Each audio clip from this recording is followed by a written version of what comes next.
Hi, I'm Steve Mera, and this is our third SEP video in regarding our investigations and working alongside Don Phillips, who's a catalyst. That's the only way I can describe this. If you haven't seen the first video or the second video, it's probably because this is chronological, so it's probably best that you actually do have a look at them.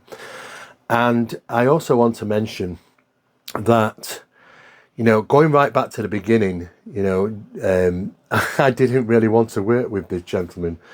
And as you'll see in the videos, and Don actually describes this very thing on one of his videos he actually put out. Let's take a quick look.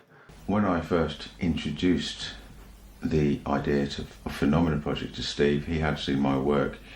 He didn't believe it, quite frankly. There's no other way of putting it. He found it entertaining, he found some of it quite interesting, but he didn't actually believe that amount of phenomena and such strong results could actually be real after viewing some of my work and monitoring it for quite some time. Anyway, to cut a long story short, I'm sure you're all aware, eventually I convinced Steve to come out on location with me, and the rest is history.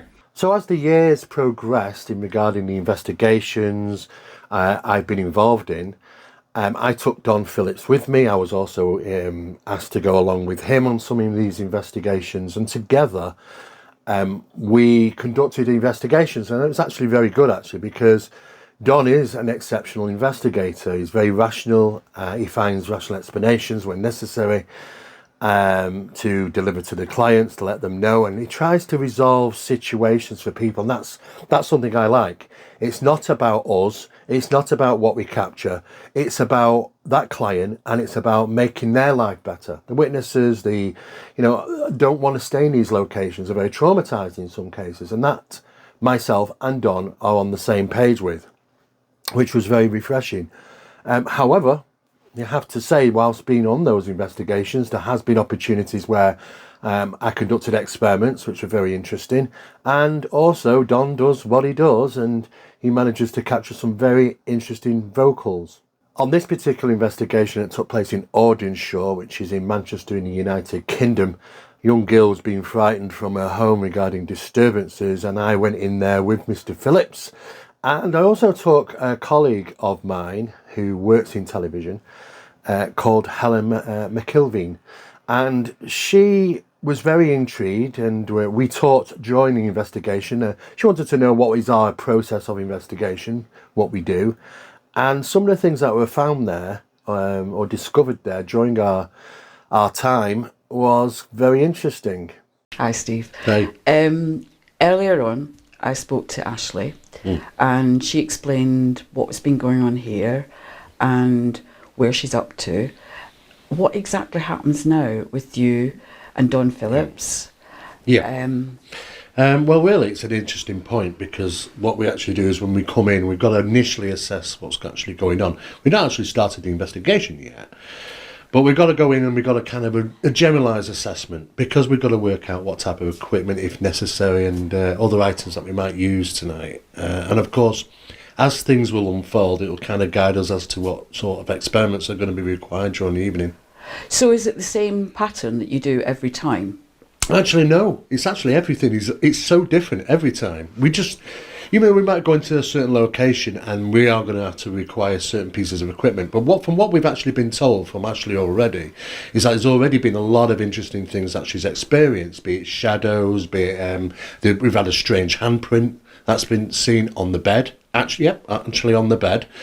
What's good about that is that particular photograph, which is absolutely fascinating. We've actually done a lot of analysis on this already. Also, the shadowy figure was seen to have crossed arms, tall figure.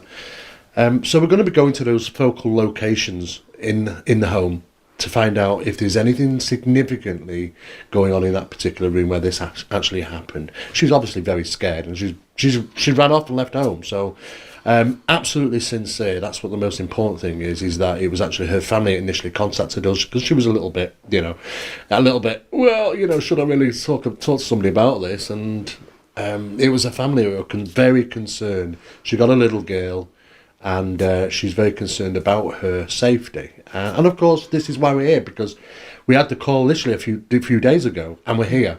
And Don Phillips is, as you know, he's travelled a long way to come with us tonight because it's a priority case. There's children involved, and of course the health and safety obviously comes first.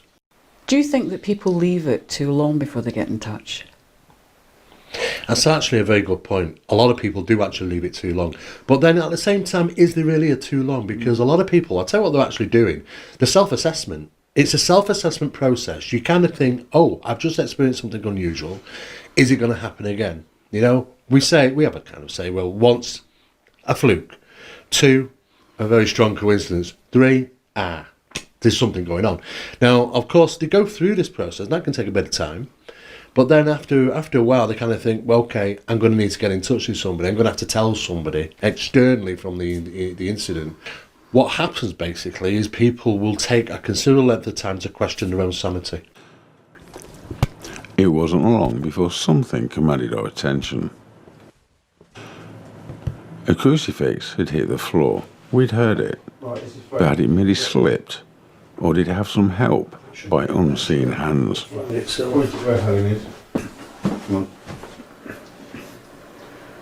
down here. A second crucifix, made of brass and also owned by Ashley, was found to be twisted and contorted. It was laid up just on the side of this bolt here. If it had slid off, it would have just fallen down in this area. But if he works out, it would have had to pass over this unit to get here.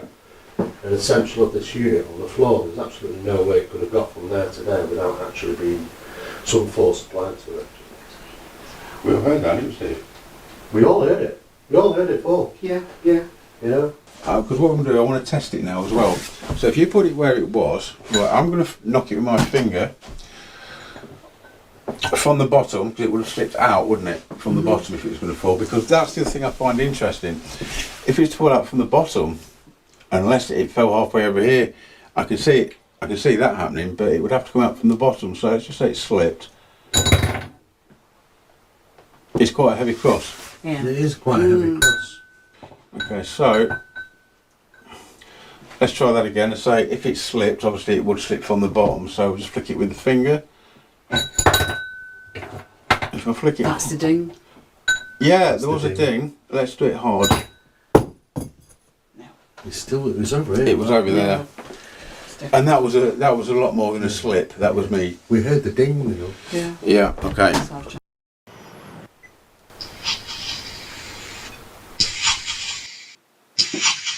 Right, what I'll say is, obviously that is a response. I mean, what's your job, Helen? Sound engineer. You're a sound engineer. Yeah. Digital recorder, you're obviously very familiar with these. Yeah. You press record, there's nothing there. What would you expect? Just hiss. Just hush, Nothing. just total hush. Yeah. Or So, hiss. in your opinion, as a professional, because obviously you've worked on TV and on some big shows, does that sound like a vocal response? We can't understand exactly what it said at the minute. Does that sound like a response to you? Would I take a listen? Yeah, it definitely does. There should be nothing there. The young girl that had lived at the property had also mentioned that she found one night getting out of bed, going to the bathroom, I think, and coming back, she discovered a handprint on the bed. And we had a good look at that handprint, and Don did some exceptional work in regarding the analysis of this particular print. And I have to say it's unusual because it looks like the print isn't this way down. It looks like seemingly looks to be more like the top of the hand, which is a bit peculiar. I did wonder if it was me, but the other one was a lot bigger. But the obvious thing is, actually, obviously, if that was your handprints, how would you get the top of your hand imprinted on the bed as opposed to the palm of your hand? You couldn't get the top of your hand. First of all, a handprint would be a palm of a hand. That's not the palm of a hand, actually. That's the top of a hand. Okay. It's a three-dimensional top of the hand. So obviously you can't get a handprint. If it's on your bed like this, on your bed, which it was, okay, that can't be a handprint because you took a picture above and it's a three-dimensional top of the hand. Are you with me? So it's the top of a hand. It could actually. I mean, you wanted me to be totally honest Yeah. and open with you. Now, you can't see. Now, what you said is you described it that it was covered in dust. It was like a dusty hand. Okay, and again, I'm being perfectly honest with you. To me, it looks like you may have not seen the hand because of it being an invisible hand, but you may have seen the dust on the hand, Right. which was actually highlighting the shape of the hand. Now, I've done a comparison with that. I put my hand and scaled it to exactly the same size as that hand, at the same angle like this. I took a photo with my phone, as you would have done on yours, at roughly the same angle. You would see, you know, on the photo that you sent me, there's dark areas on the image. Yeah. They match exactly the shadows on my hand. Literally, exactly. The other thing is as well, it would be virtually impossible to fake that. I'm not suggesting you're doing that, Yeah. but I have to explore lots of possibilities. Well, yeah. You know, to actually get the top of a hand, that's pretty impossible from what I can see. I don't know how that would be done. And I've had to look at it, obviously, because that's what you asked me to do, investigate, you know. If you was going to cover your hand in something and put it on the bed, on the top, you know, to get a print, first of all, the hand's going to be the other way around. Second of all, when you actually turn it over, there won't be any shadowing Yeah. from the light, because obviously there isn't any, because, yeah, I put my hand exactly the same, Yeah. scaled it. If you look at the dark shadowing on the, well, probably easier on the top one, where the shadows are. In fact, let me just see if I can. You see where the shadows are on the fingers there? Look, it's exactly the same as mine. You see these two veins in my hand there? They match up exactly to there, which is everybody's got.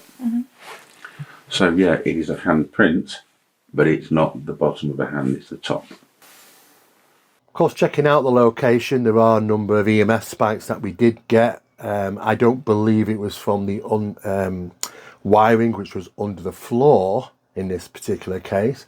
There was an EMF coming from the bed, but it's seemingly coming from the mattress. So I can only assume that the mattress is actually a metal sprung mattress, and it's the metal in it that was seemingly holding EMF. I don't know why. Had it been charged somehow, but like I said, it wasn't in close proximity to EMF spikes coming from electrical wiring, so it's a bit of an unknown. Anyway, near the bed. It's all wood. It doesn't vibrate or anything, does it? No, it's just it's electromagnetic. It's just obviously The whole place. EMF generating from the bed. That's Which we shouldn't have. electrical. Should not have that on the bed. Yeah, it shouldn't be on the bed. Really high. Is there anything under the mattress? Well, you'd say, okay, people might say, all right, it's wiring, it's under the floor. Yeah? So if we go near the floor, it should go up. It's the bed. It's the bed. Do you want to lift the mattress to see? There's wood and carpet underneath. What's that black thing? Oh, that's just wood to stop because it's broken. Nothing there. No, there's nothing. It's dead on the Nothing. floor. Dead. So there's no wiring under there. So it's actually on the mattress. Yeah. It's Has it got an electric blanket on it? No. No. No electric blanket. No. saturated. Probably the most significant thing that took place at that property was a crucifix that was placed on the top of a wardrobe, and for some reason we heard it. For some reason it was seemingly found on the floor. We heard it bang onto the floor. We went in there, and the crucifix hadn't just fallen to the floor. It seemingly had come across the room somewhat and over a small dressing table to land on the floor there. And we thought that was very unusual, because we tried to replicate it and we couldn't seemingly replicate it. So that was unusual. Another crucifix was badly deformed, and it looked like it had been twisted and bent, and this is how it was discovered. A young girl had a couple of these crucifixes because she was worried, and she had these around in the home. And just as a note here, we obtained that crucifix and we had it fixed and sent back to her and reshaped and stuff. It was just a little something that we could do to help. Another place we visited was Tutbury Castle in the United Kingdom, and that was an incredible place. I have to say. And I was shocked at two things that I discovered that Don seemingly could do. Not just a matter of recording these vocals on these recording devices, but he was also able to locate what I could only be described as like a pit of human remains, which was unlisted at that time and not known. And also, probably the most significant was him finding this particular type of energy. Now, we don't know if it's spirit energy. He believed that there's kind of portals that open up. Just as we talk about portals in UFO phenomena, we also have portals associated to paranormal disturbances. And it is believed by some that micro portals kind of are created in properties, because they all come in all shapes and sizes, apparently. And phenomena is being delivered or passes through. And this is an energy portal, we'll call it spirit portal. I don't know. It's all, at the end of the day, for me, theoretical. But was interesting because Don claimed that there was this portal of energy that was manifesting, and his recordings were very, very strong at the time, communicating with Becky, whatever this spirit is. And he was able to move rods, dancing rods. And to be honest with you, this kind of caught me off guard a little bit. I just said, look, let me see if you can manipulate rods, you can utilize, because he was pumped up with his energy, and you could see he was sweating profusely, he was red, and he was shaking. He had it looked like he was having some type of build-up of pressure in the body. It was very unusual. And I just thought, quickly, Steve, think on your feet, grab the rods and said, look, Don, if you can manipulate the rods with this energy, can you disperse this energy or something? Just out of curiosity. And what happened next left me pretty speechless, and everybody saw this. Energy does me. Yeah. George, I'm so pumped, I thought I could lift the car up.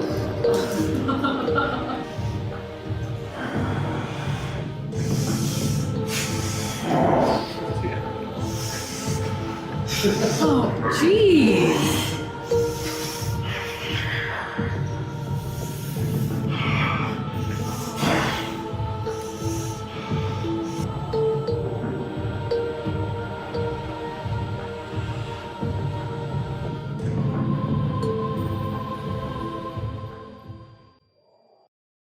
There was also an incident where SCP associates, back then, Chris and Emma was with us, and Chris experienced what he believes is hearing Becky, probably for the very first time. And it is so profound, and it does affect you in some type of a emotional way. I've had that experience myself, and I couldn't explain it, but Chris did have that experience, and kind of took his breath away a little bit. I think we've just managed to catch something quite interesting on the camera, because Don's actually declared that he could feel something happening, got Steve to get hold of the divining rods very, very quickly, and moved towards them. I've never seen anything like this. It's as if they flew back from him. Well, as I said, the rods were in my hand, I wasn't moving them, they were flying all over the place. Don seemed to be manipulating the rods. How? I have no idea how that was happening. But he did say there was something about this energy, that something was actually going to happen. At that moment in time, Chris, who stood next to me, who was on the parabolic microphone, asking Becky, Becky, is there a portal? And if there is, can you please say portal? And of course, all of a sudden, Chris throws his earphones off him and said, "Yeah, I've just heard a female voice say portal." And of course, we suddenly told Chris, well, Don hasn't played anything back on the recording as yet. It would seem that Chris has heard something as it happened, and believed it was the words portal from a female voice. Yeah, as Don was asking for the communication for the word portal, and as Steve was correctly saying there, I had the parabolic microphone on, as Steve was saying, and I heard a female voice, a human voice, very close to me, in my ear, the words portal. straight away. But the unusual thing with it as well, I think, at the same time, it not just the voice, but it was the spread of emotion. I've never encountered anything like that before. The emotion was overwhelming. You know, the voice was there. It was real time. I heard it. It was distinctive. But the emotion, it was bewildering. I couldn't comprehend the emotion. I felt, my eyes started to fill up, and I'm not that type of person, you know. But phenomenal. I just can't rationalise it. Even travelling around the grounds of Tutbury Castle, some incredible things were captured. On one particular recording, it was like a recording of a past event. It was like you could hear the besieging, a battle or something going on, and people screaming and shouting, and some guy shouting, "Ran, ran," with a funny accent. You could even hear what sounded like musket fire. And we had that looked at by somebody, and they said, you know what, it sounds like musket fire. And not just that, there was also unusual recordings when Don was trying to he was trying to locate something. He was being drawn to a particular location. And the vocal responses were trying to tell us that it's at a certain place, it's so far ahead. And that happened just over a period of, say 20 minutes, where the recordings were quite loud, definitely vocals.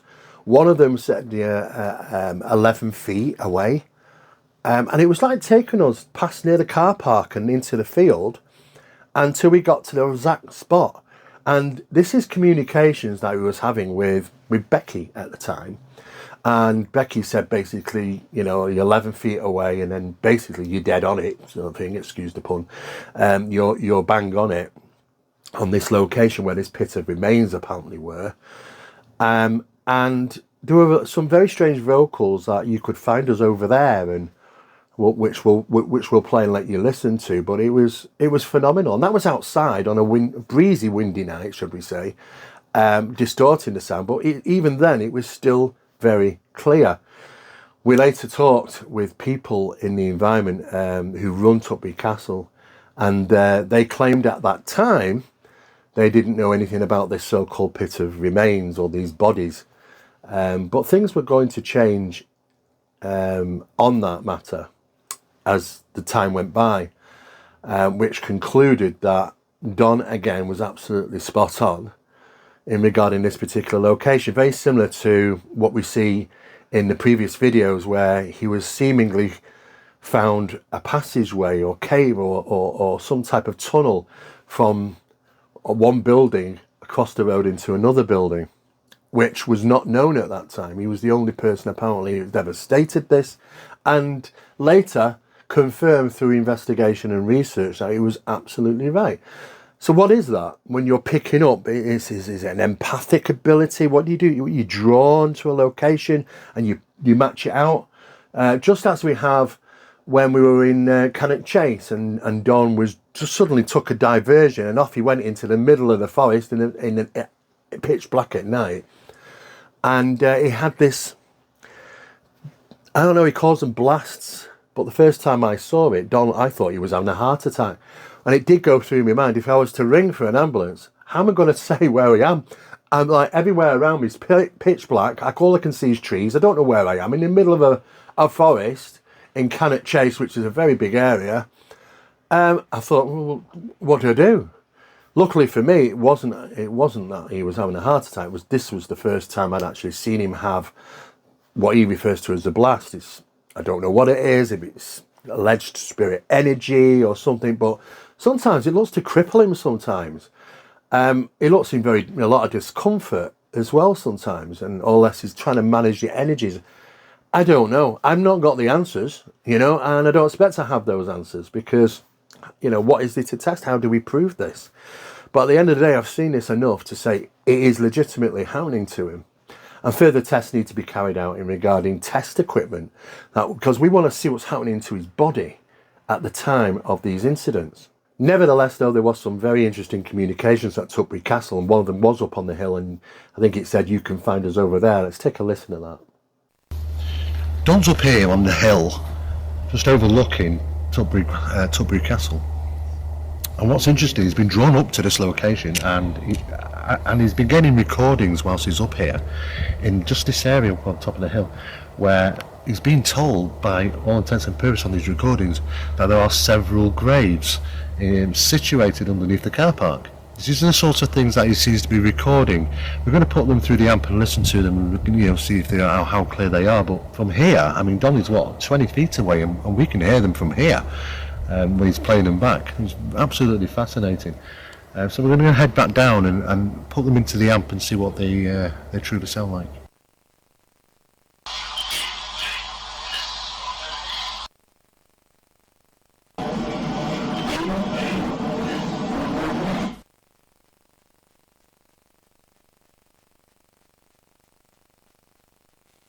Now, very rarely will I ever work on Halloween. I just don't like Halloween. It's too wrapped up in, the mess and the belief system of alleged ghosts coming out that night and all that sort of thing. I mean, it's just, it's all entertainment as far as I'm concerned. So normally I don't. However, I was contacted by a owner of a public house in Bolton. And I was intrigued because I actually live in Bolton, and this public house wasn't far from me. And it's claimed to be, if not the oldest public house in England, maybe throughout Europe, I'm really not too sure, but it's extremely old. And it was really a claim to have disturbances, paranormal disturbances. And it had been in the news that there had been some things captured there. Ye Old Man and Scythe pub if anywhere's going to be haunted, it's going to be that pub. The Old Man and Scythe in Bolton. There's been a lot of reported phenomena over the years. Definitely find ghostly activity. To see where that atrocity took place. To show you actual ghosts. And scientifically prove that the pub's haunted.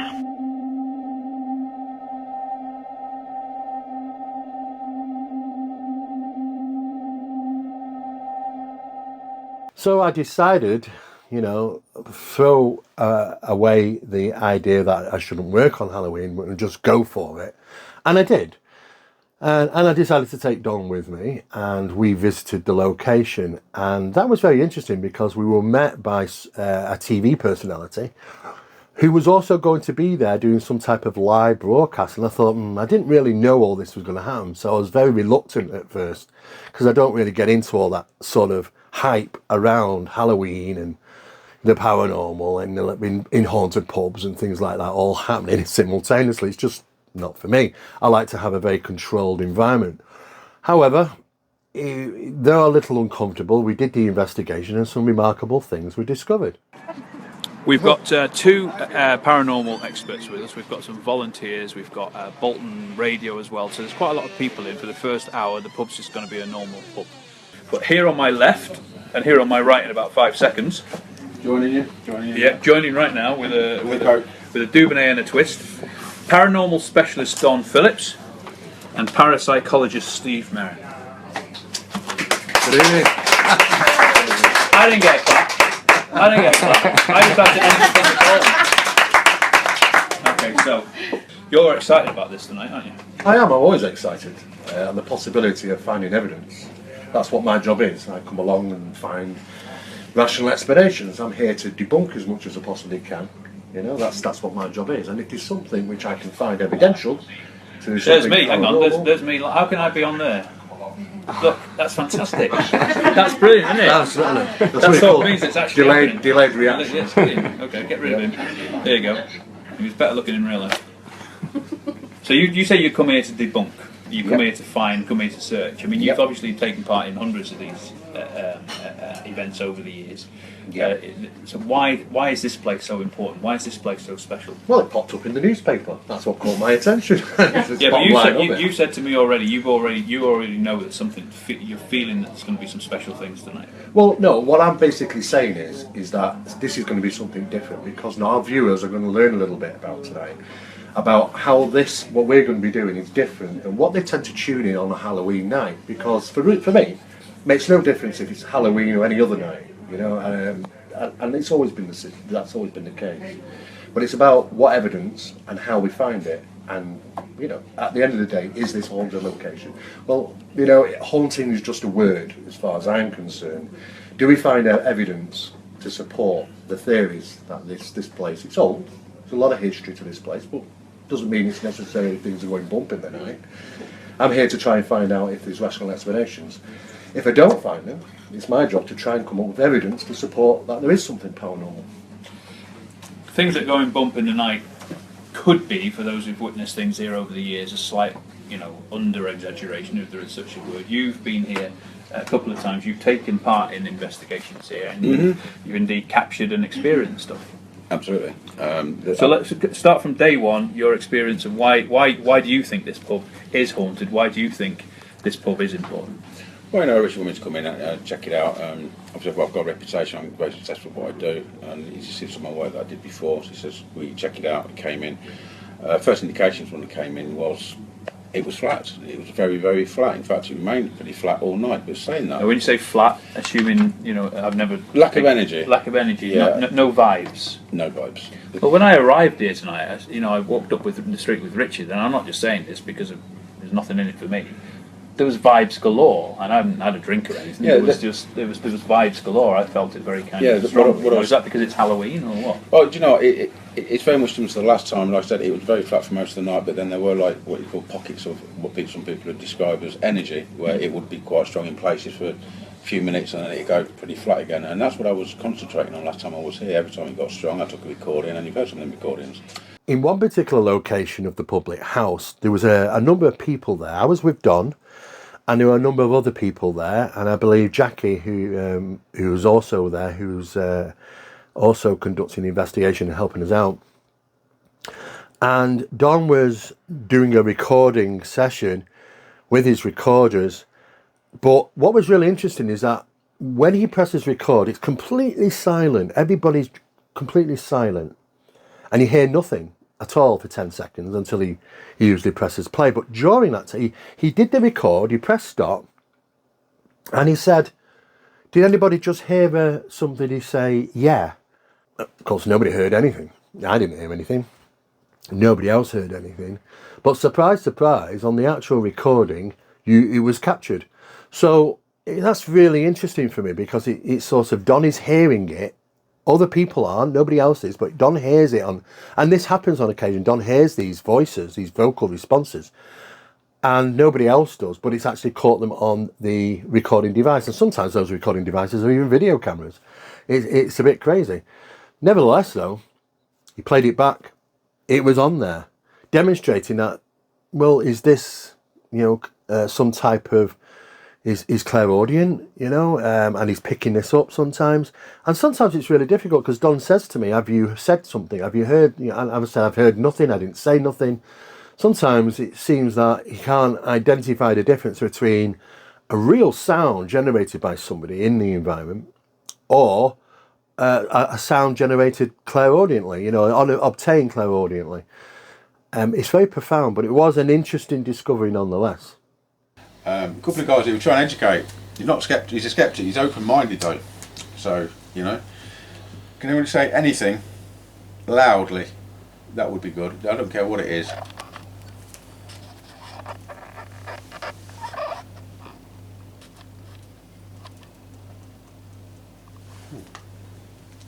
Right. Did you make a noise? Right. Because when I asked that question, I pressed record just here. I heard. No, I did, and I'm hoping it's on there. Because I love it when I hear things before we play them back in the on there. I've said this before, told them about this Did before. I heard a... Right, just here. wouldn't. Now I'm hoping it's on there, because that would be fantastic. I wouldn't have said yes or anything, I don't think. Well, I don't think you would, but... Yes. Oh! Yes. What? Yeah. Now that was before... Look how loud... And that's before No, we was dead played silent. When was that recorded? Just now. I just says, didn't I? Yeah, he I does heard this, a 'cause- yeah. Can I come through? There is You- no you're disputing the blocking fact that is a loud, clear yeah. And that's True that. it wasn't. That wasn't me, was it? No, it was silent. No, we were all silent. I heard it. I never figured anything. Another interesting incident took place downstairs near the bar area, where vocal responses were captured. And it was interesting because it was captured on a couple of devices over a period of, say, maybe 5 to 10 minutes. And it did sound like, at the first time I heard it, without anybody saying anything, it sounded like heart attack. That's the only thing I could hear at the time. And that was interesting because we didn't know what what it meant. Interestingly enough, though, when we finally talked to the owner, we were told that an old gentleman had died from a heart attack very close by to where the recording was captured. Was that something to do with it? We really don't know. But we tried to do some number of tests, but we just couldn't explain how these vocals are being captured on these recording devices.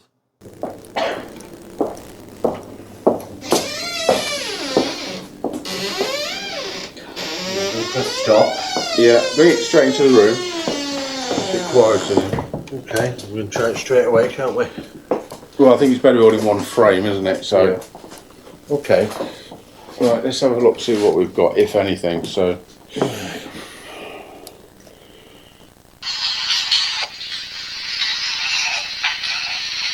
oh, what's that?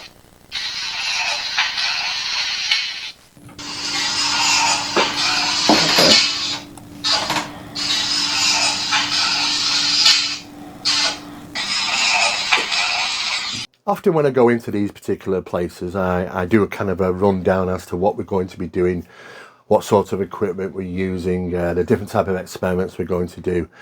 And sometimes I usually do a summary at the end of the night to say, look, you know what, if it's been quiet, I'll say it's been quiet. If there has been a few anomalies that we can't understand at that time, doesn't mean it's paranormal. It just means that we haven't found a rational explanation at that time. Sometimes we have to conduct experiments and analysis and things to try and figure out, can we find a rational explanation? And sometimes, if we don't find a rational explanation, then usually the extraordinary is the only plausible approach.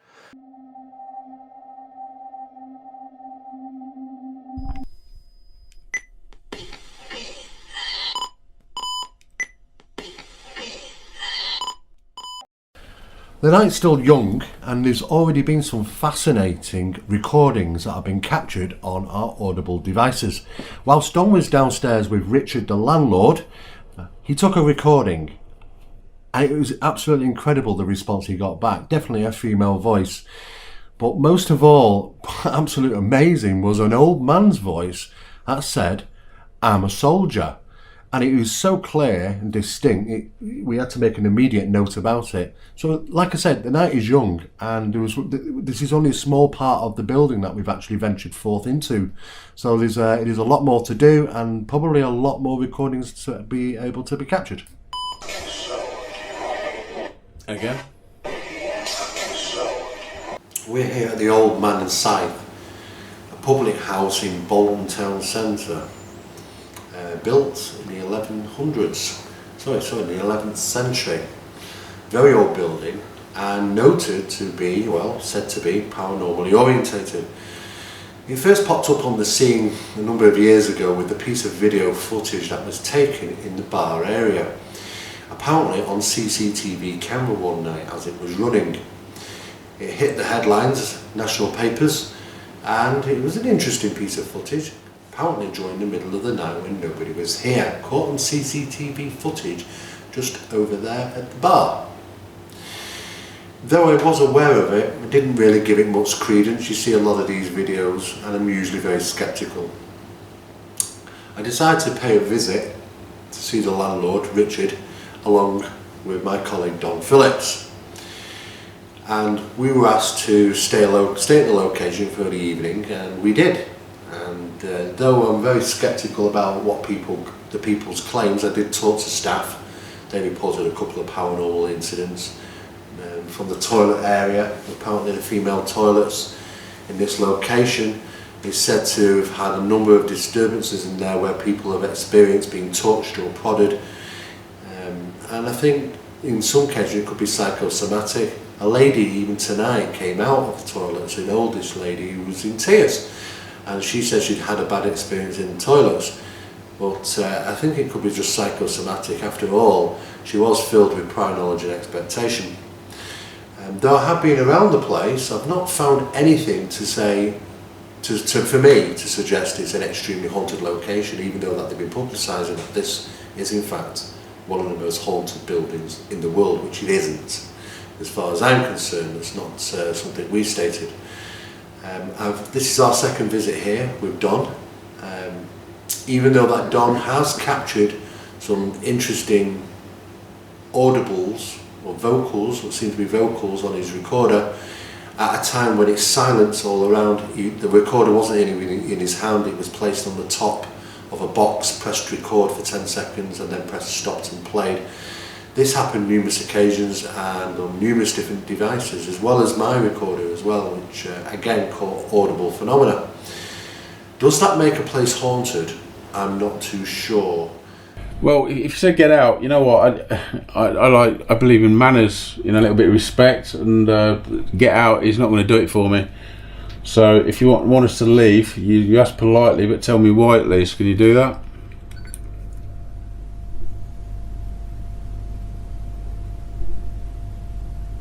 Moments later, a female spirit responded by saying, "I'm Dorothy. Take a listen to this." I know what it is.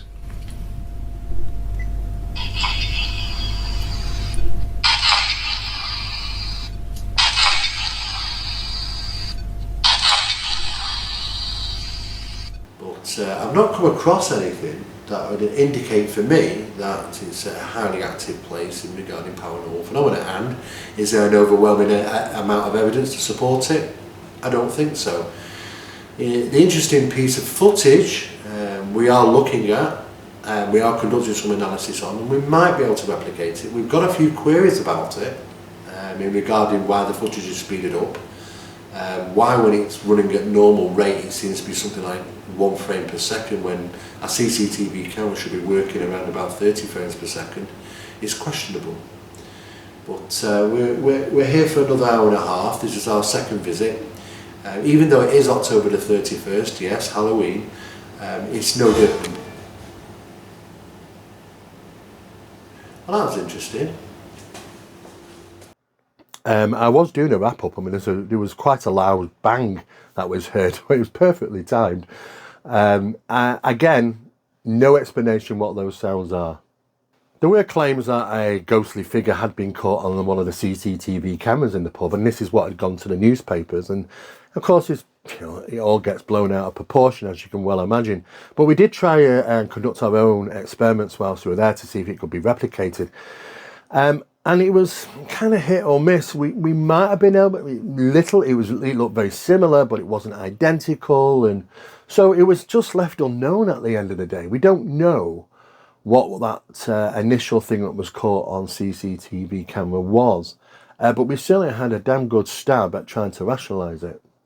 On a number of occasions, having the opportunity to visit certain locations where alleged paranormal phenomena is taking place, it did allow not just myself to conduct experiments, but Don also conducted experiments himself, and some of those were very interesting. Some of them were involved the recording devices pressed on record and placed under glass domes where the sound of vocals was captured, and it was in a completely silent, completely silent in that location during those recording sessions, and vocals were caught on them, and some of them were really interesting because I would say it sounds like the vocal responses are in the dome with the actual object, with the recording device. And when you listen to them, they do sound different. It sounds like the vocal is in the dome with the recording device. It sounds a bit like when you've got a bit of a peg on your nose. It sounds a bit like that. And that's interesting because there is a difference in the resonance of those voices. And some very unusual ones were captured.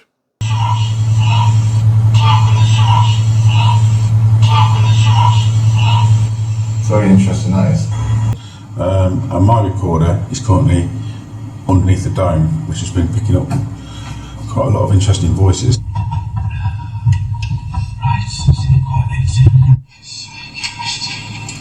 You hear it? Yeah. What's that? Let's say that's different. Listen. Do you know what? Believe it or not, we have a wonderful, wonderful reply, which is definitely a woman singing. But what she's singing is just important. It sounds like she's singing "I'm Still Free." I'll just play this one for you.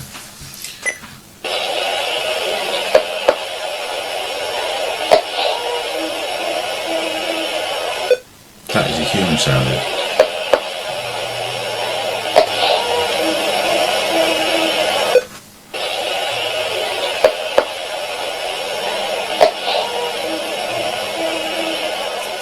Why are you here?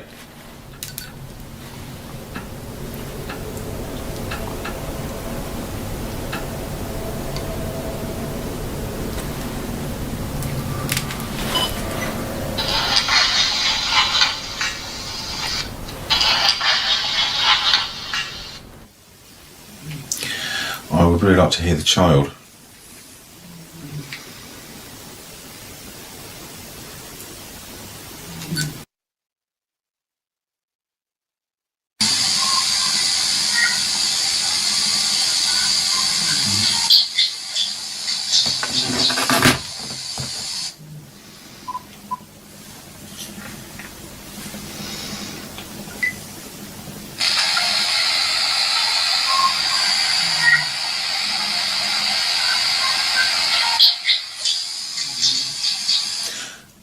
During a visit to Bodmin Jail in the southern England, not only was vocals captured again, but Don was able to demonstrate, just like he had at Tutbury Castle, about, I don't know, another pit of remains. And it was intriguing because he told me about this, and he claimed that I found this location, he sensed it somehow. And I tried to obtain some information to find out, was he right? Interestingly enough, though, when talking to some of the people that was working there, they've only just had some ground penetrating radar and had some confirmation that Don was actually right.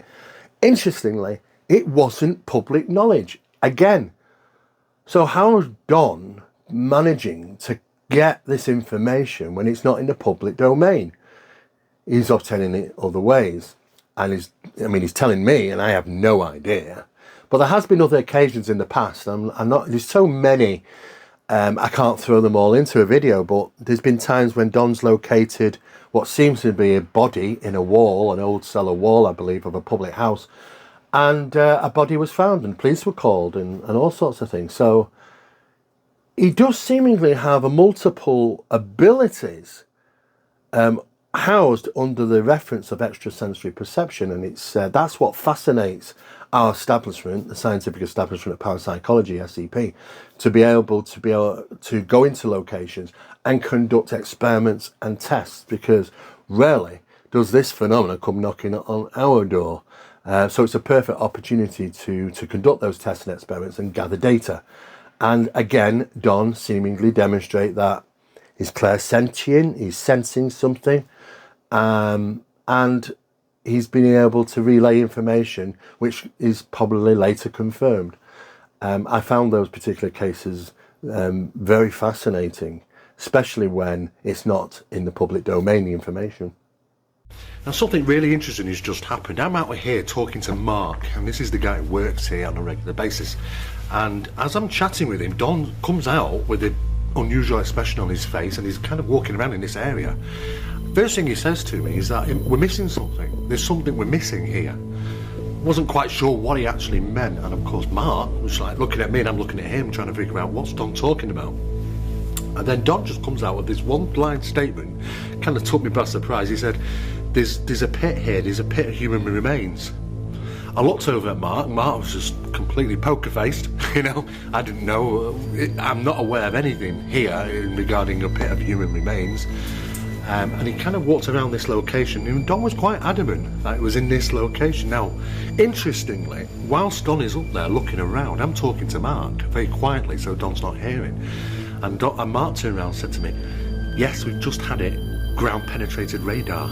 The guys came in, did a check, and it was only a matter of days ago.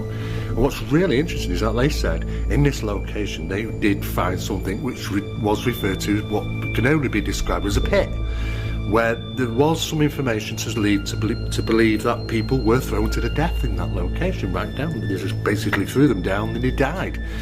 Pretty much covered up, undocumented, not known. What's really interesting is that this isn't even out in public knowledge. It's not out on the internet, it's not out in books. How Don can come out here and just suddenly pick up that, it's beyond me. I mean, taking in consideration this isn't the first time Don's actually done this, but again, hits the nail on the head. And Mark confirmed it. He said, well, that's incredible, you know, it's not out in the public domain, it's not known, so how could Don have known that?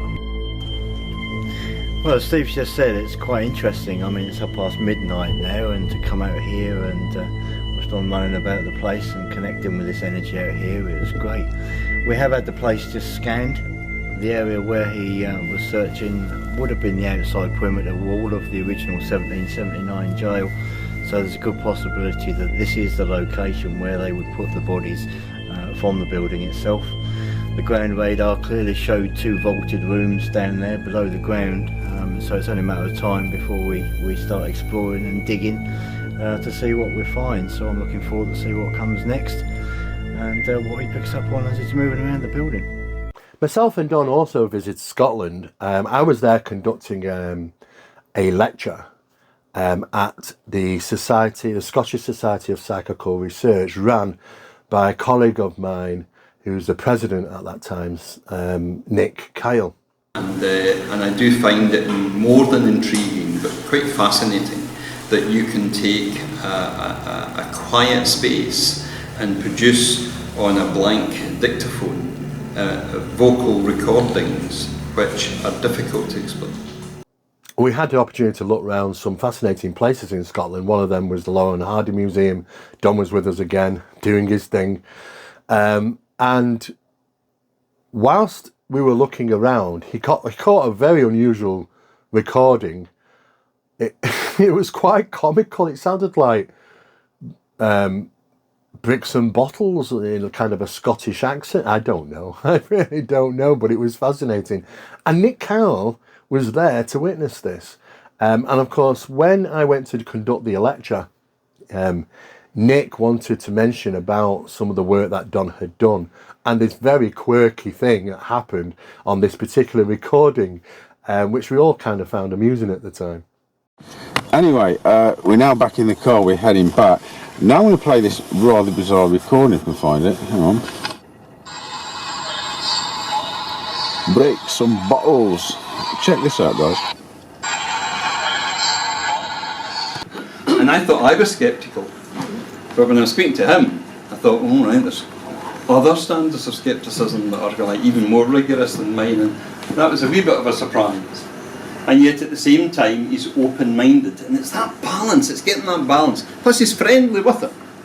But you don't want to listen to me talking about him, you want to hear him. A couple of reasons why I'm excited that he's here. One is, he has just come back from Seattle. It was becoming fast one of America's most controversial haunting cases. And he had with him the unique services of somebody who doesn't like to be called a medium. He prefers to be called a paranormal specialist. But he is able to get AVPs, audible voice phenomena, on a handheld dictaphone, almost at will. He'll tell you if the conditions are right and he gets messages, and he'll tell you if they're not right, and he doesn't bother. And here he's here, Don Phillips. And Don was with me today, and I have to tell this story to get it out of the way. I've been giggling all night. But you've been threatening that all day. You can imagine, a medium comes along, presses the dictaphone, gets a spirit voice, and the spirit voice says, your granny's here. Or, I like that change of wallpaper or curtains, and it's not like that with Don. Don says things like, tell me your name, and he gets information. The person tells him their name, and he can find out information. I've seen him lose a piece of his equipment, and he simply went in spirit and said, where is it? And they told him, and I followed him, and saw him find it. Here's the thing. I took him to a haunted location in Glasgow today. I didn't tell him that on the other side of the door somebody had been murdered. He went up to the door, reflected on his handheld dictaphone, and I swear to God, on a machine that had deleted, this is what he got back. Bricks and balls! That's what it was like. Nothing about love and light in Glasgow. The spirit communicators, I went to take their jacket off and get stuck in. I couldn't believe it. And the voice is there for people to hear if they want. Bricks and balls! I was so embarrassed, I had to apologise to the whole city on the spiritual level. Scotland is full of historical locations, And we were invited to a location known as Argowan Hall. And it's owned and run by members of the royal family. And I think it was a cousin to the Queen, I'm not too sure, but we had access to the building. And again, it's not always what some people want to hear, but there was definitely a vocal response, and it sounded like it said sod off. I mean, hey, we've had worse than that on some of these things I can't even say on this particular video. But sometimes out of place and not expected, and sometimes a little bit embarrassing, to say the least. You hear this guy say sod off, it couldn't be any more apparent, to be quite honest.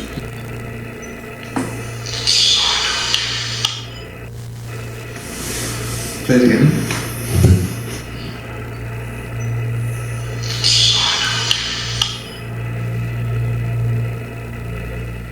But Argowan had a number of unusual things take place. There were vocal responses there. Don was conducting a number of tests with his recorder, and those recorders again were tested and checked and replaced, and still Don managed to be able to capture some of these vocals, as well as strange interference that takes place within in walkie-talkies. Now it's interesting because walkie-talkies, which we carry around with us sometimes it's on the video recording, you can hear what sounds like some type of vocal coming through the walkie-talkie, but it's not, none of us hear it at the time, and it's so profound. And this is when I get into paranormal mechanics and transplacement, which is the high end of the studies in regarding paranormal phenomena.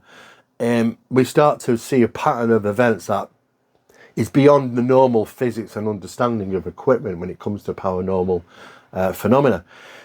Nevertheless, though, it happened at Argowan, you know. We only had a pair of them, walkie-talkies, and that was just for me to contact Don, or even contact me if we're separated.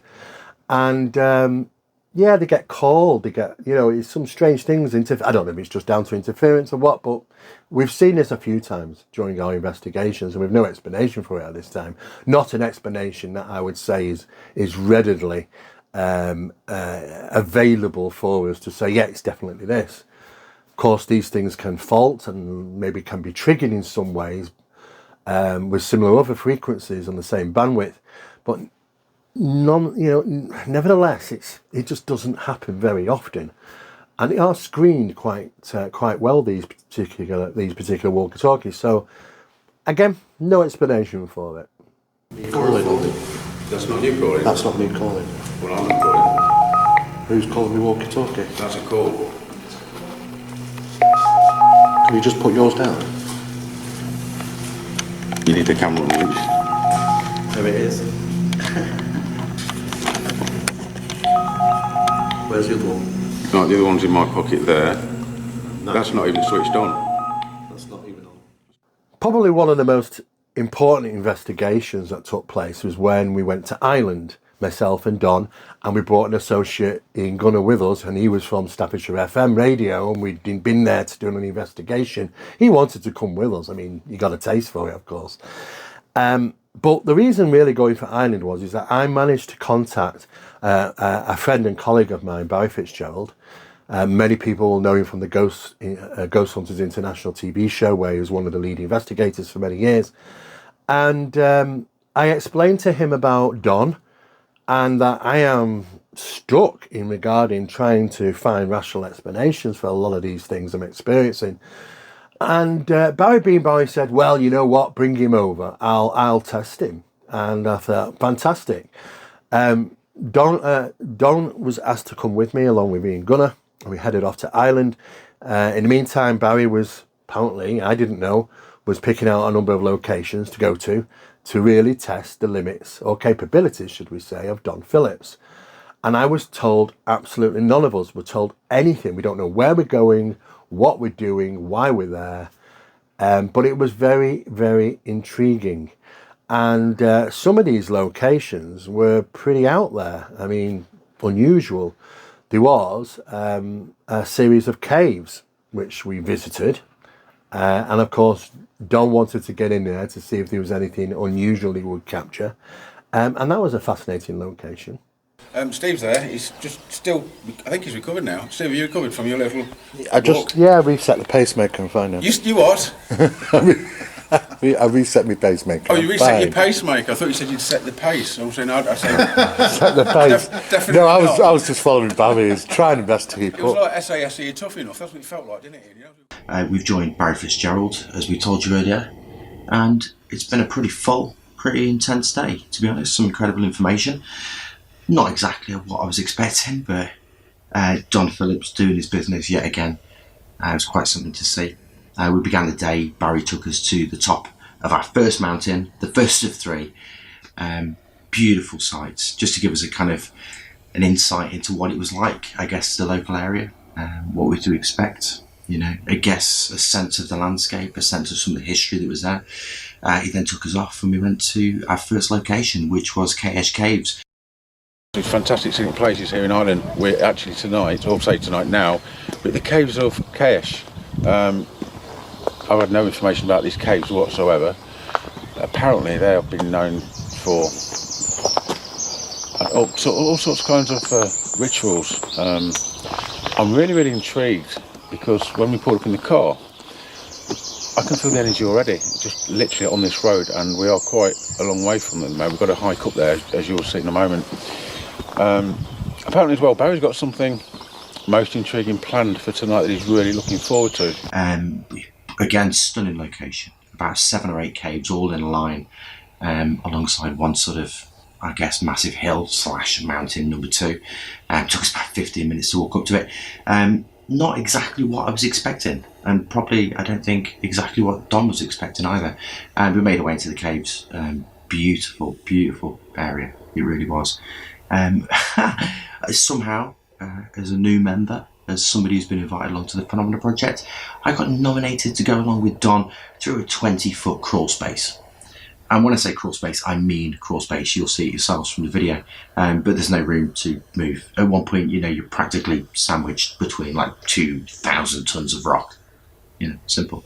We go into the back and make a couple of recordings. Nothing really comes through. We don't really get an awful lot, but there's loads of animal bones in there. And bearing in mind, this place is deep into the ground. Really not easy to find. So yeah, it looks like it was some sort of pantry, I guess. Different size animal bones right the way through, from small birds to seemingly quite big animals. Even a shin bone I picked up at one point.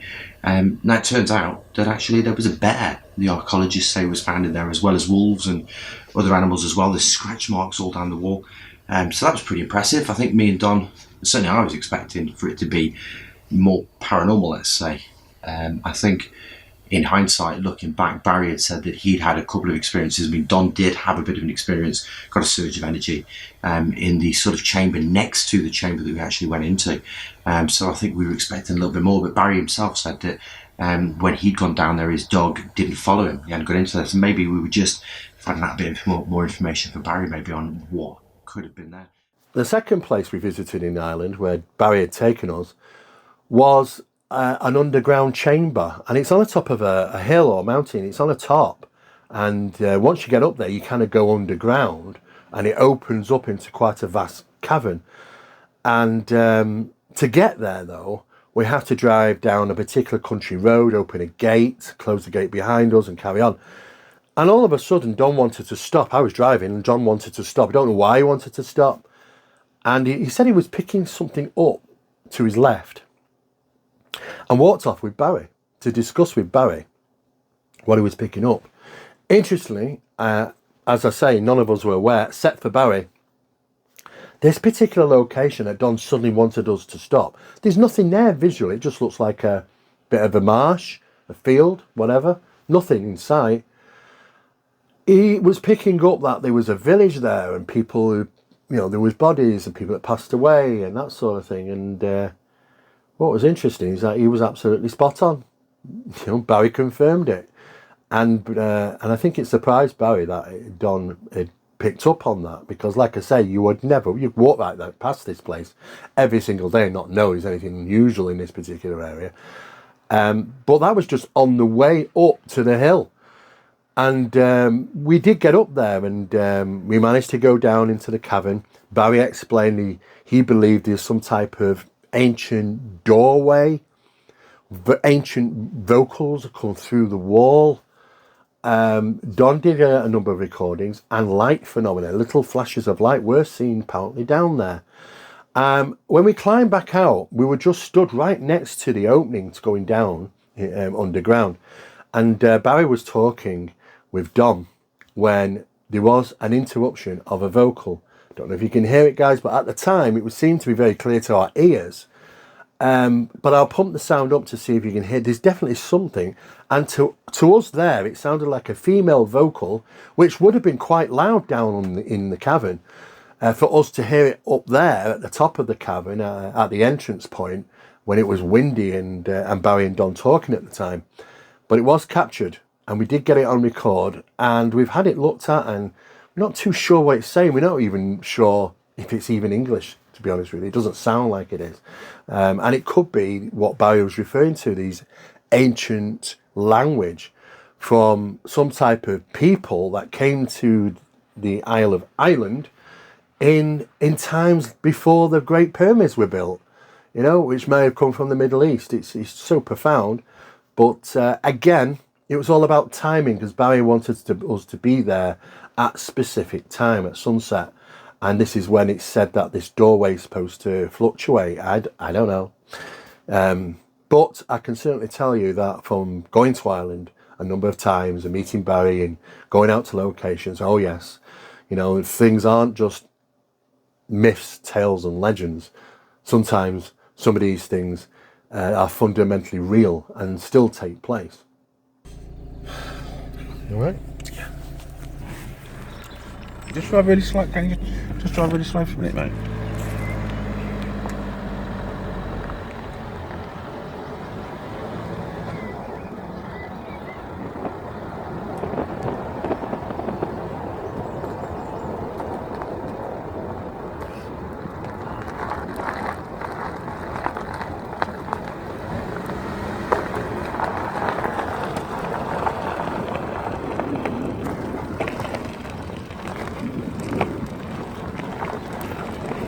Do me a favour.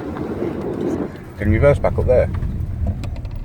As we're driving up to it, Don instantly gets hit by some sort of energy. Says, "Whoa, pull the car over. Steve, reverse the car." So Steve Mera reverses the car back. Don gets out of the car, starts standing around. I'm thinking, is he just going to the toilet? Is that what's going on here? I can't work it out. Well, apparently not. Barry leans into me and said, "I didn't expect him to get it this quickly. Normally he gets it further up as we go through the gates." We get out of the vehicle anyway. We go and have a chat with Don, and what it turns out is that Don's picking up a huge amount of energy that goes on for a considerable distance. I mean, he said himself, it's not the kind of energy he normally picks up, which kind of starts in one place, finishes another. He can map them. He said, this energy, I'm in it, and it just continues all the way through. Just driving down this road. This is the next location with Barry. I'm not sure what it's all about. There's a real strength of energy here, and this is people. This is either going to be a burial ground of some kind or a village. There's definitely something. It's all over me at the minute.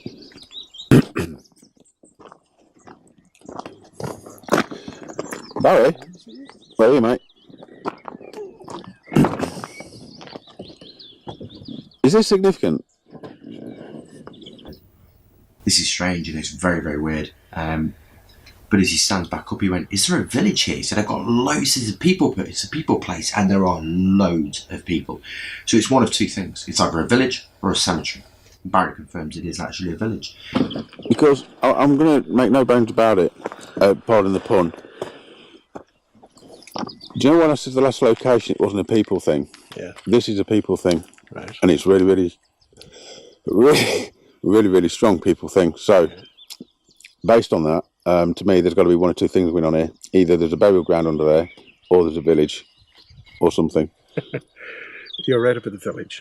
It's a village. Yes. Yeah. It's so strong. Yes. So strong. But as I was driving by, and it was just more or less parallel with that. It was really strong. That's why I said, Steve, just reverse back up, because you know, Yeah, I wanted to take a walk down there, but obviously I can't. Yeah, no, that would be dangerous. Bogland, you'll sink and you'll disappear. I'll disappear. And we'll find you 5,000 years later as a bog man. Incredible. So we make our way from there and we go up this kind of massive, kind of huge mountain, walking for about half an hour, past all these stunning cairns. I mean, when you see some of them, see some of the construction from Neolithic people, some like, what, up to 6,000 years ago, you know, right the way through until about 2,500 BC maybe. I mean, I beggars belief, you know, it really does, to see these places that are on top of mountains, and there are literally hundreds of them. It reminds me very much of Salisbury, I guess, or the area around Stonehenge. The entire landscape is like one giant kind of Neolithic patchwork quilt of just incredibleness. It's quite amazing. And so, you know, dotted all the way across the top of this mountain are all these different cairns. You know, there's one here, there's one there, there's one here. We walk past, you know, Don's not really picking up too much. And he's thinking, you know, where's he taking us? You know, is this what we're supposed to be going to? Is this what we're supposed to be going to? Well, no. It turns out that Barry Fitzgerald had other plans, and that plan was to take us into the bowels of the earth. And when I say the bowels of the earth, I mean the bowels of the earth. Because we come up this, onto the top, I guess, of the mountain, and there is this massive depression in the ground. You know, it looks like a giant hole, giant sinkhole maybe. And instantly I kind of look at Don, I'm like, what's this over here? You know, what's going on? Don instantly picks it up and he's sort of looking at it, he's thinking, yeah, this is where we're going. And Barry's standing at the top waiting for us. As we come around the corner, he's got this little smirk on his face. We're thinking, what's going on? Then you look down, like about 80 feet down or something, just jagged rocks, precarious death all around you. But we attacked it with the same usual abandon we attack most of these challenges with. Come on, guys, let's go. And off we go. So we're climbing down into this place, and there's this tiny little opening, and it's very much like you'd expect a horror film to be, I suppose, like The Descent, something like this.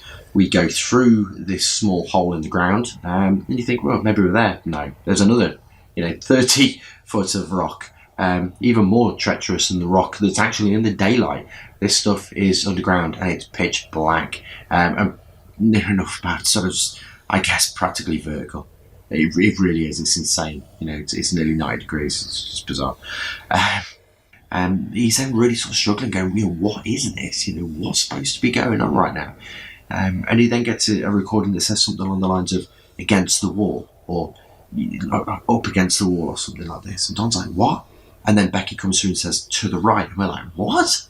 Well, anyway, lo and behold, Barry Fitzgerald was about 30 feet away, chuckling to himself. It turns out, as Barry tells us when we leave, is that this place is supposed to be a doorway to the other side of some sort.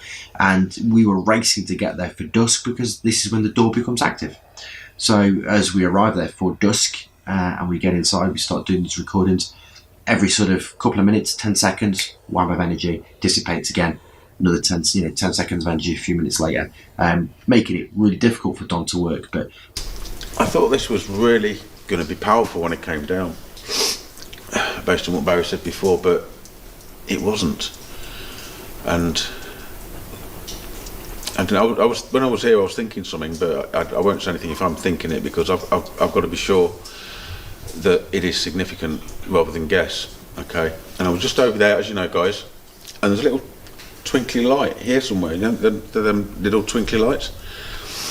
So I thought, do I need to go over there? And then I got a burst of energy over there, which obviously Becky is a confirmation. So I've come over here, and Becky said that's the place.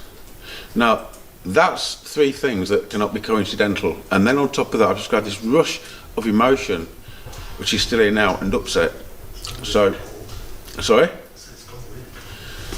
So I don't know at the minute, but Becky says this is the place. The light was twinkling there. I've had a rush of emotion, so this is obviously the place. Chuckling to himself. It turns out, as Barry tells us when we leave, is that this place is supposed to be a doorway to the other side of some sort. And we were racing to get there for dusk, because this is when the door becomes active. To get one of these things right would be impressive enough. To get a series of them right, a number of tests, let's say, over the course of the first day, is amazing. One after the other, after the other, after the other, after the other, after the other, and after the other. So he's picked up, again, almost identical information to what Barry's picked up. But again, struggling to understand it, Barry is remaining tight-lipped and not giving anything away. So as we make our way back up this cliff face, it's equally as treacherous on the way out as it was on the way in. Luckily, we're alive.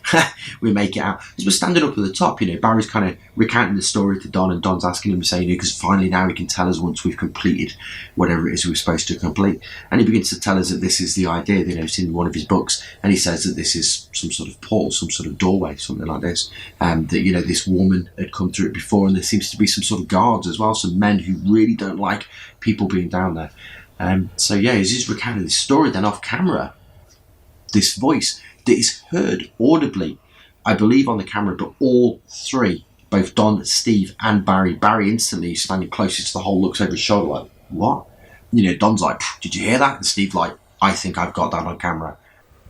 That doorway swings back and forward between both worlds, allegedly. It does? Yes. Okay. And that could be in connection with this rush that keeps happening. When it does that, is it just for a short period of time? For a short period of time. How short a period of time? You're usually talking... Because it was there for that energy. Oh, did you hear that? Yeah, I just heard that as well. A female voice down there. Yeah. It was. It was a female voice down there. Yeah, I'm off again. Yeah. We might have got it on film. Yeah. Probably the most fascinating location, third place to visit in Ireland with Barry Fitzgerald and Don, was a ruined manor. But just prior to going, because we didn't know where we were going, we were sat in the kitchen at Barry's home, and Don was saying that this place that we're going to be going to, it's like nature's taking it over or something like that. I had no idea what he was talking about until I got there, until I saw it. And when I looked, I thought, yeah, seems like nature's taken over this place.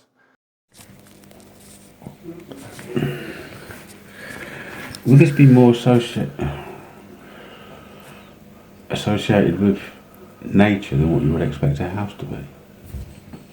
I don't know how to put it. What the hell is that supposed to mean?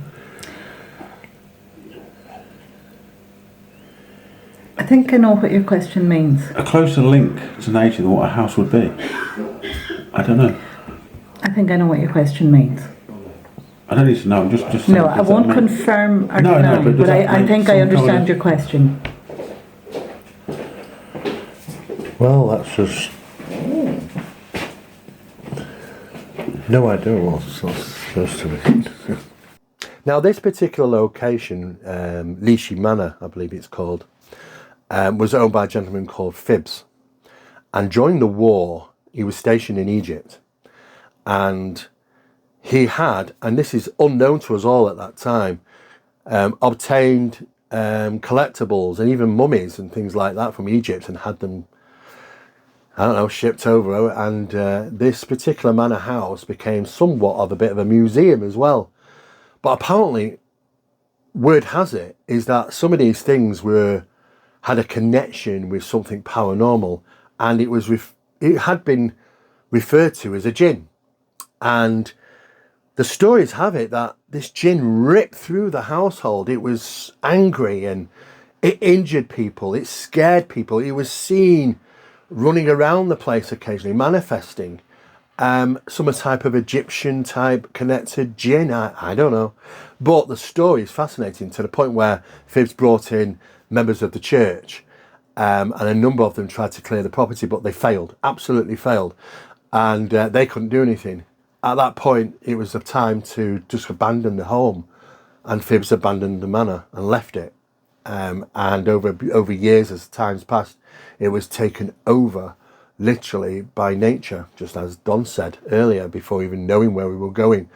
But whilst we were there, not knowing any of this story, of course, you were in the middle of Ireland, and you're thinking to yourself, well, it's the last thing on your mind is Egypt, and an Egyptian connection with artifacts.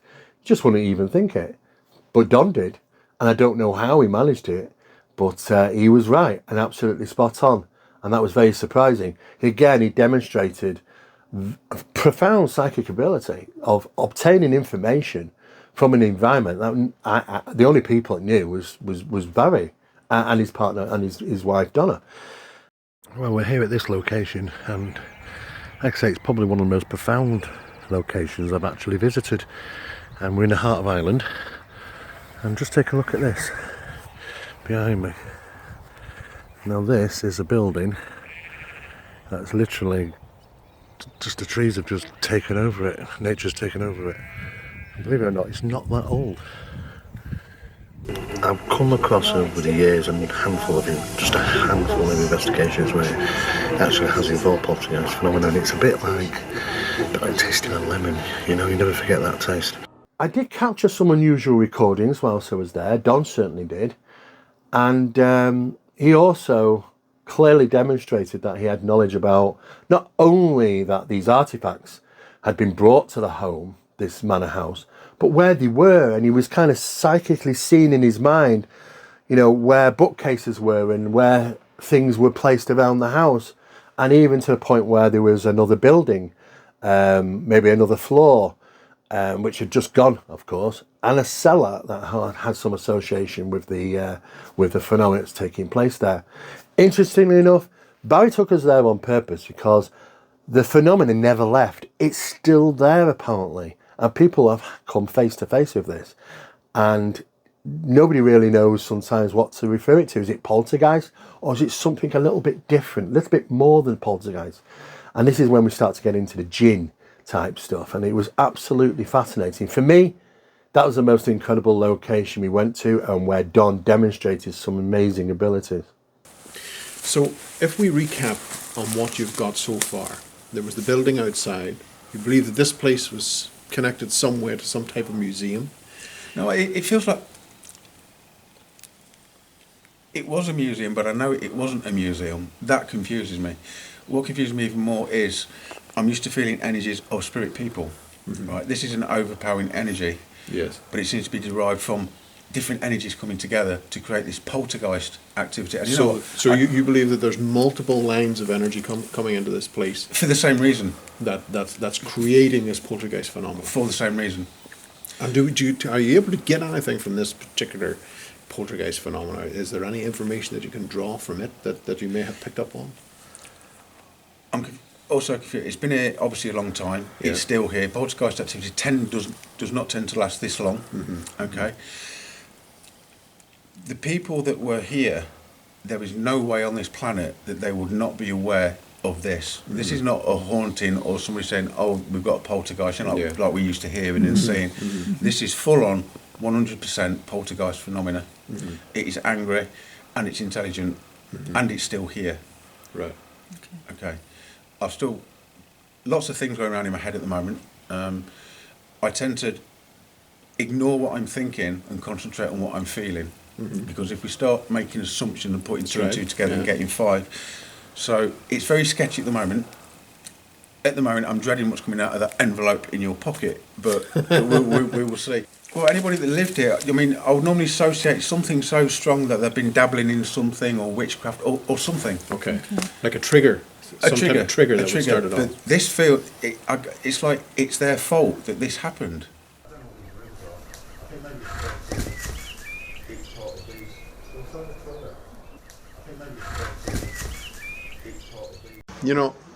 Whenever I heard that Don was coming across to Ireland to spend some time with myself and my wife and Steve Mera, I thought, great, here comes another self-professed sensitive.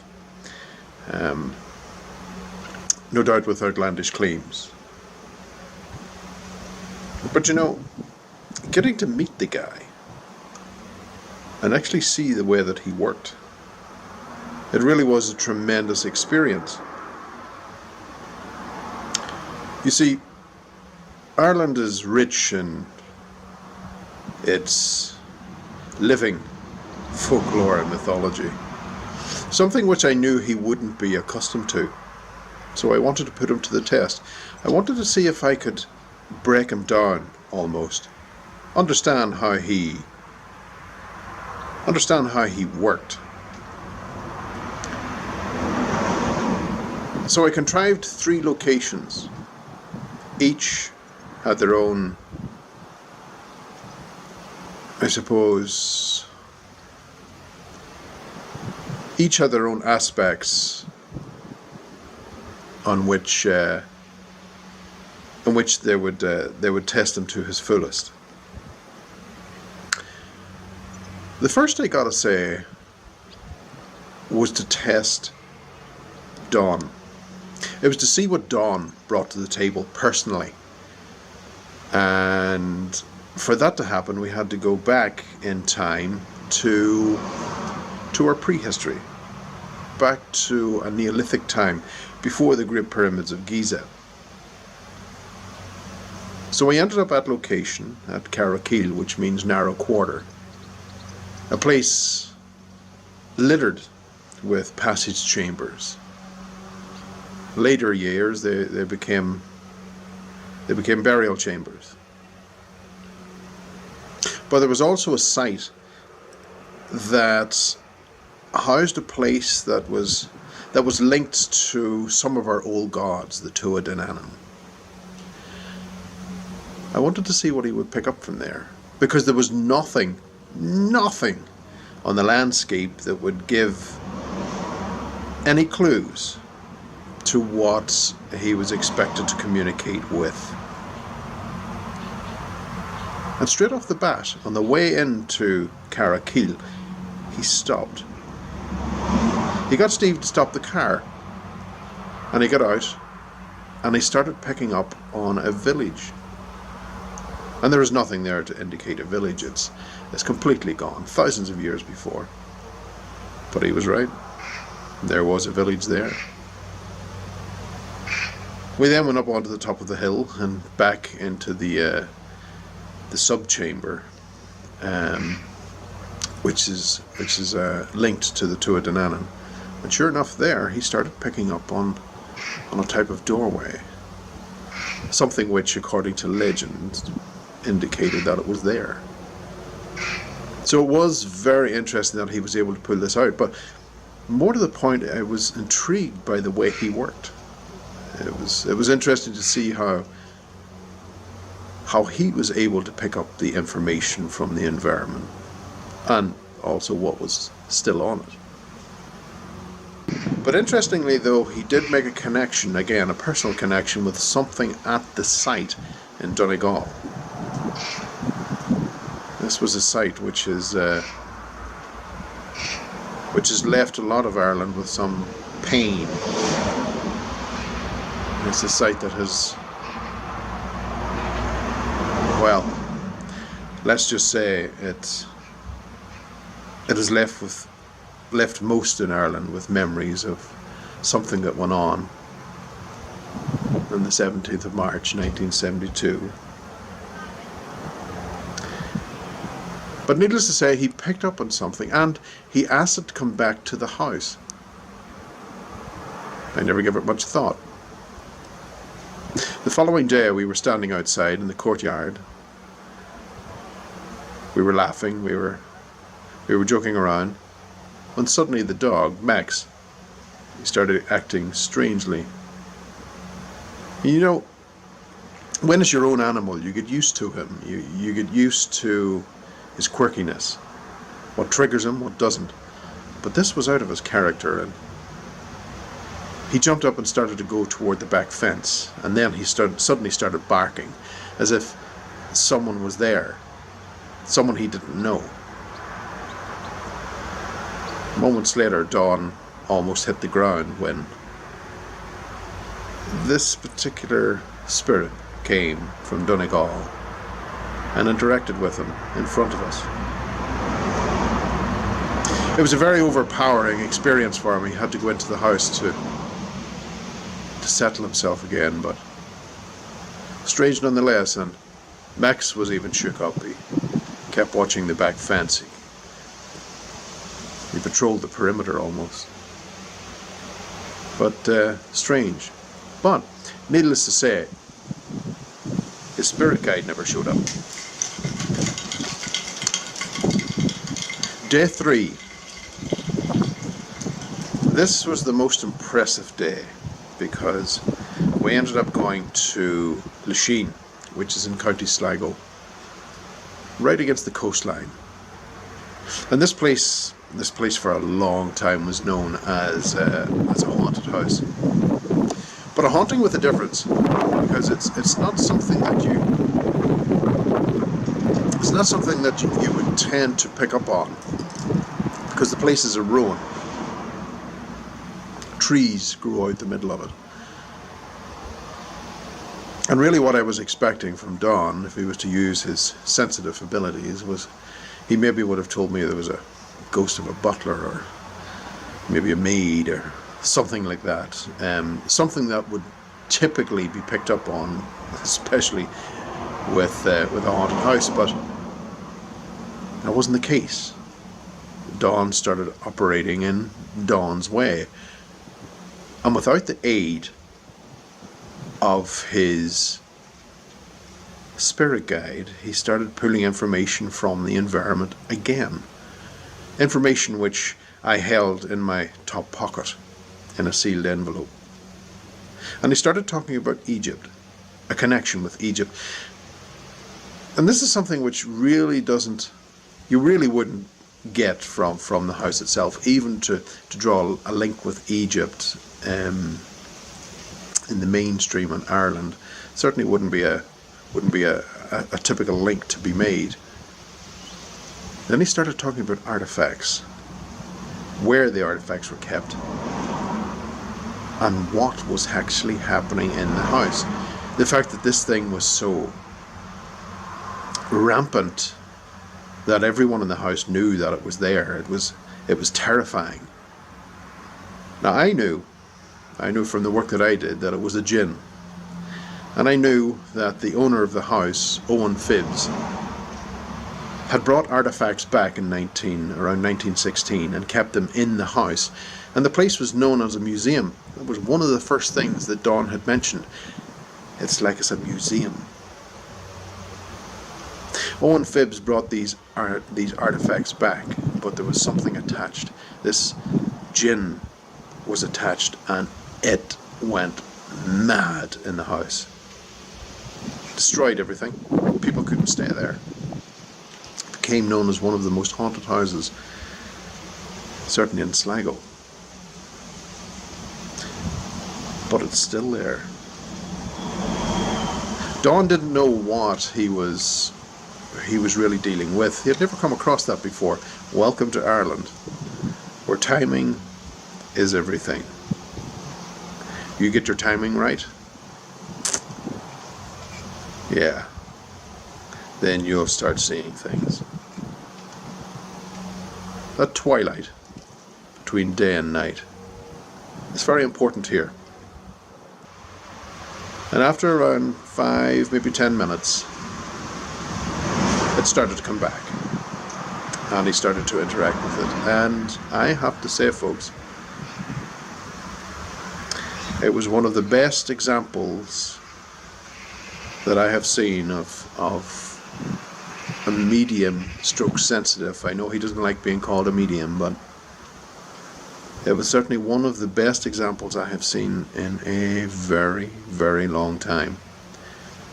And the sites that we were going to, he did not know. He didn't know where we were going. He wasn't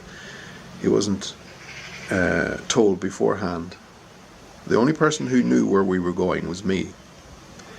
The only person who knew the history within the team was me.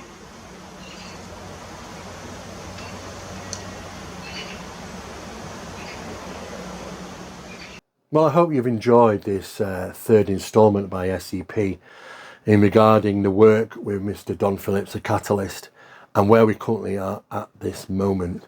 It's been absolutely fascinating. So if you like this video, please don't forget to like, share and subscribe. And if you do have any questions, do put them down below and we'll get back to you. And don't forget, we are going to put links down below to continue watching some of the videos that Don Phillips has done on his 2 different YouTube channels, Don Phillips and the Supernatural Files, and also link to the documentary, full documentary, The Demons in Seattle, Uncovered. Yeah, sorry about the title.